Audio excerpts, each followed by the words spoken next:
বাংলাদেশে এমন অনেক তারকা রয়েছেন যারা বাংলাদেশে আলোড়ন ছড়িয়ে চলে গেছেন আমাদেরকে ছেড়ে। প্রতি বছর হয়তো তাদের মৃত্যুবার্ষিকীতে বা তাদের জন্মদিনে আমরা তাদেরকে স্মরণ করি, কিন্তু আমরা কখনো তাদের স্ত্রী বা পরিবারের খোঁজ রাখি না, জানতেও চাই না তাদের বর্তমান অবস্থা কি, তারা কোথায় আছেন, কেমন আছেন। আর কোনো মিডিয়াও তাদের কোনো খবরও নেয় না। আর তাই আমি আজকের আমার এই ভিডিওতে আপনাদের সাথে শেয়ার করব তাদের স্ত্রী এবং তাদের সন্তানাদি এখন কি করছে, বর্তমানে তাদের কি অবস্থা। তবে আমি আশা করি আমার ভিডিওতে একটি লাইক দিয়ে আমাদের সাথে থাকবেন এবং কি সম্পূর্ণ ভিডিওটা আপনি দেখবেন। ৫. রাজ্জাকের স্ত্রী লক্ষ্মী। লক্ষ্মীগঞ্জের দোলনা আর নায়ক রাজ্জাকের নিজ হাতে রোপণ করা কামরাঙা গাছটি এখনো আছে, শুধু নেই নায়ক রাজ্জাক বা গাছের মালিকটি। এখন আর বসে না সেই চায়ের আড্ডা। গুলশান ২ এর ৫ নম্বর রোডের ৩৬ নম্বর বাড়ি লক্ষ্মীকুঞ্জ এখন বেশ নীরব থাকে, কেননা নীরবতা ভাঙার সেই মানুষটি এখন আর নেই। এই বাড়িতে আছেন নায়ক রাজ্জাকের স্ত্রী লক্ষ্মী, তিনি আর কি, যার সালমান শাহর স্ত্রী সামিরা। ১৯৯৬ সালের ৬ সেপ্টেম্বর রহস্যজনকভাবে সালমান শাহ মৃত্যুবরণ করেন। বাংলা চলচ্চিত্র জগতের সর্বকালীন সেরা নায়ক ছিলেন সালমান শাহ। সালমান শাহর পাশাপাশি তার স্ত্রী সামিরাও ছিল সকলের পরিচিত। বিশেষ করে এই প্রজন্মের মানুষ সামিরাকে চিনেন সালমান শাহর মৃত্যুর সাথে জড়িয়ে থাকা এক নারী হিসেবে। যদিও আইনগতভাবে সামিরা যে দোষী এটা এখনো প্রমাণিত হয়নি, কিন্তু সালমান শাহর মা নানা সময় অভিযোগ করেছেন যে সামিরা তার ছেলের মৃত্যুর সাথে জড়িত। সালমান পরিবারের সন্দেহের তালিকায় রয়েছেন সামিরা ও সামিরার বর্তমান স্বামী মোস্তাক ওয়াইজ। তিনি সালমান শাহর বাল্যবন্ধু। সালমান শাহ মৃত্যুবরণ করার ৩ বছর পরে মোস্তাক ওয়াইজ বিয়ে করেন সামিরাকে।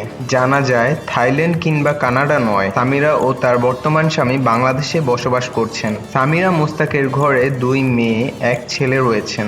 বর্তমানে স্বামী ও সন্তানাদি নিয়ে খুব ভালো আছেন সামিরা। ৩. মান্নার স্ত্রী শেলি। মান্নার স্ত্রী সেলি মান্নান বলেন, আমি ভালো আছি, আমি চাকরি করছি, সংসার আছে, ছেলেও আছে। মান্নারও অনেক কাজ বাকি আছে, সবগুলোই এক হাতে সামলাচ্ছি। আমি জানি মান্না বেঁচে থাকলে কাজগুলো আমার করা লাগতো না। সত্যি বলতে উনি বেঁচে থাকাকালীন কখনোই নিজেকে একা মনে হতো না। এখন সত্যি বড্ড একা লাগে। আমি মান্নার স্মৃতি নিয়েই বেঁচে আছি। আমার পরিচয় হলো আমি মান্নার স্ত্রী। আমাদের একটি ছেলে আছে, আমার একটি সোসাইটি আছে। মান্নার রেখে যাওয়া কাজগুলি করা আমার জন্য অনেক বড় একটি দায়িত্ব। মান্না মারা যাওয়ার পরে অনেকেই আমাকে দ্বিতীয় বিয়ে করতে বলেছেন, কিন্তু না, আমি আমার স্বামীর স্মৃতি নিয়ে বেঁচে থাকতে চাই। জানা গিয়েছে মান্না ও শেলির একমাত্র ছেলে সিয়াম বিদেশে পড়াশোনা করছেন। শেলি তার স্বামীর স্মৃতি আঁকড়ে রেখে সিনেমা প্রযোজকও করেছেন গেল বছর, তবে তিনি এখনো চাকরি করেন বিমানে। ২. জসিমের স্ত্রী নাসরিন। জসিমের প্রথম স্ত্রী ছিলেন ড্রিমগার্ল খ্যাত নায়িকা সুচরিতা। পরে তিনি ঢাকার সবাত ছবির নায়িকা পূর্ণিমা সেনের মেয়ে নাসরিনকে বিয়ে করলেন। নাসরিনই মূলত জসিমের স্মৃতি আঁকড়ে আছেন। জসিম ও নাসরিন দম্পতির ৩ ছেলে রয়েছেন, রাতুল, রাহুল ও সামি। ৩ ছেলেই জনপ্রিয় ব্যান্ড দলের সাথে জড়িত। জসিমের ছেলে রাহুল জানান, আম্মা ভালো আছেন, তিনি আমাদের বড় করেছেন, বাবার অভাব কখনোই বুঝতে দেননি।